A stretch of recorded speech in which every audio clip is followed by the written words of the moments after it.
Aliás, eu não posso deixar de começar uma aula de física nessa semana tão importante para a ciência sem comentar sobre o bóson de Higgs. Isso eu queria falar com você. Certo? Foda, né? Vamos falar sobre isso. Vamos falar sobre isso, que é uma coisa realmente arrepiante. Cara, eu vou te dizer até mais.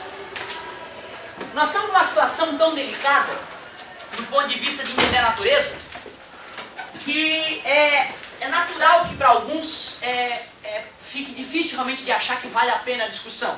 Mas só um exemplozinho. Logo, esse ano a gente não falou de... Aliás, já falamos de hidrostática esse ano, né? Sim. Teorema de Stevin, P igual a P0, mais mijei hoje, não foi? Sim. Uma vez eu te deduzi que a pressão no fundo de um líquido depende da massa específica do líquido, da gravidade e da altura, né? E eu lembro meu professor deduzindo essa equação para mim no terceirão. Ele deduziu, é matemática a dedução. Quem acredita na matemática, acredita na dedução.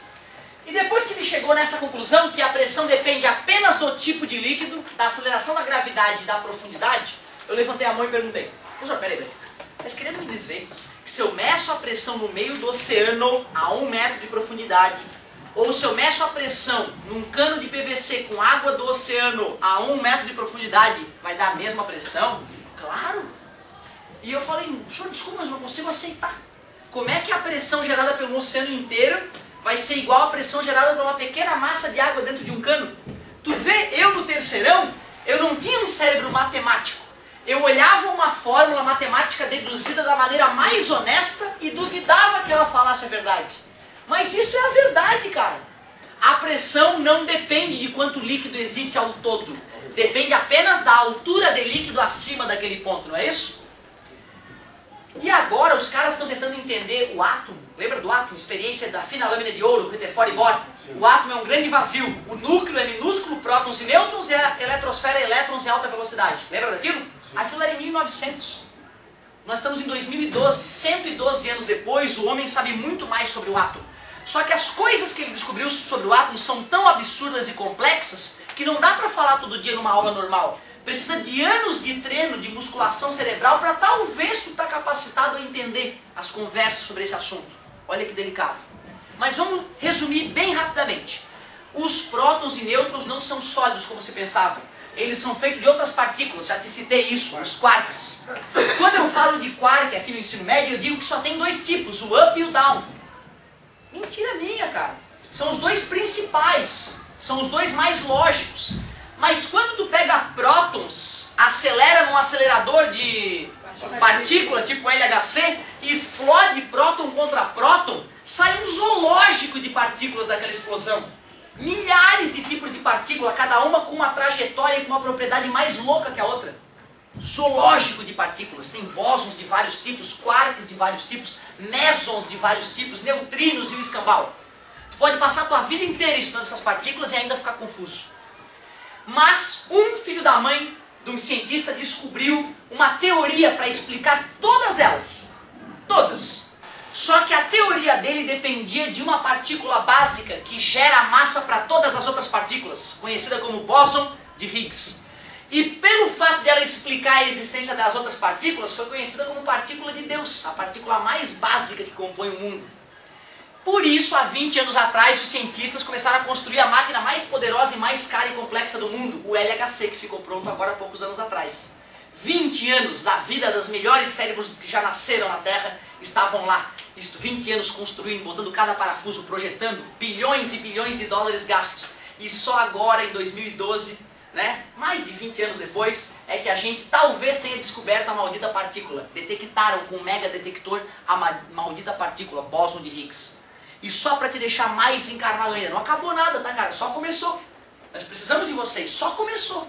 Esses caras que estão estudando agora não vai dar tempo para eles descobrir tudo. Tem que vir uma nova geração de caras mais foda, desculpa, mais poderosos ainda que eles para resolver a charada. Para te ver como não precisa ser nenhum cara normal para fazer a descoberta.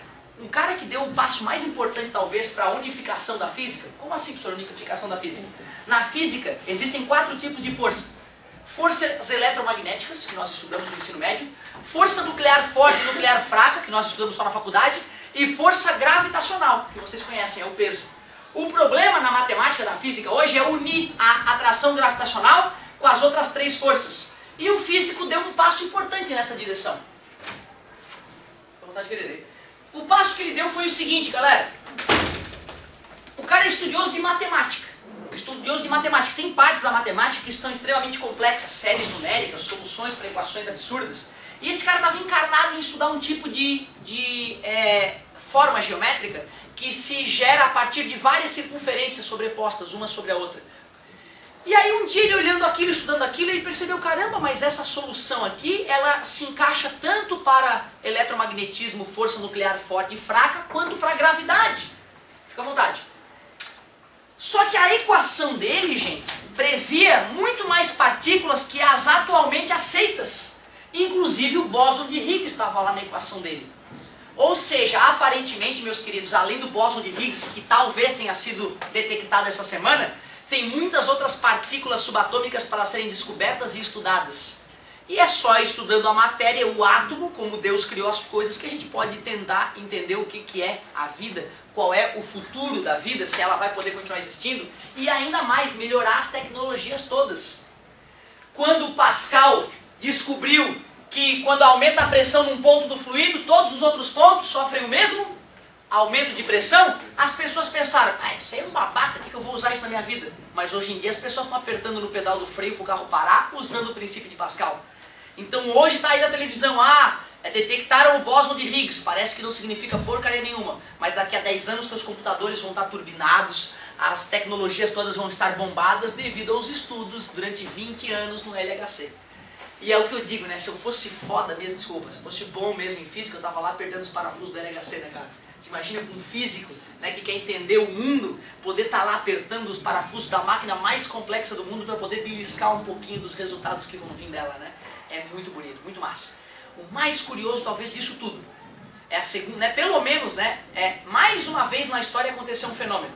O cara faz um estudo matemático, prevê que deve existir alguma coisa em função da matemática estudada e depois vai lá e descobre de fato que a coisa existe. Talvez o maior exemplo disso tenha sido os buracos negros. Buraco negro, o primeiro cara que descobriu o buraco negro foi um indiano fazendo conta. Ele percebeu, peraí, meu Deus, mas se a massa da estrela for desse tamanho, peraí, deixa eu ver. Vai dar merda. Deve existir algum tipo de coisa por aí afora que a massa era tão grande que entrou em colapso e virou uma coisa que nem a luz pode escapar dela. No começo acharam, o indiano tomou chá de cogumelo, tá louco. Mas aí começaram a estudar um pouquinho mais aqui e acolá, outros caras foram concordando, e aí logo depois começaram a detectar buracos negros aqui e acolá no universo. Hoje são milhares já catalogados.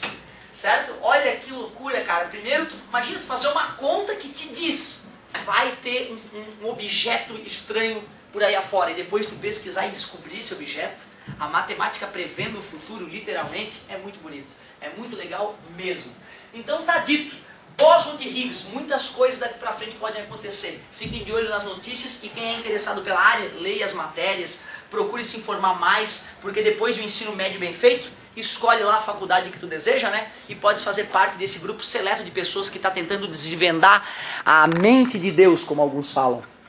Muito massa. Agora vamos para a calorimetria. Agora que ele falou ficou importante, né?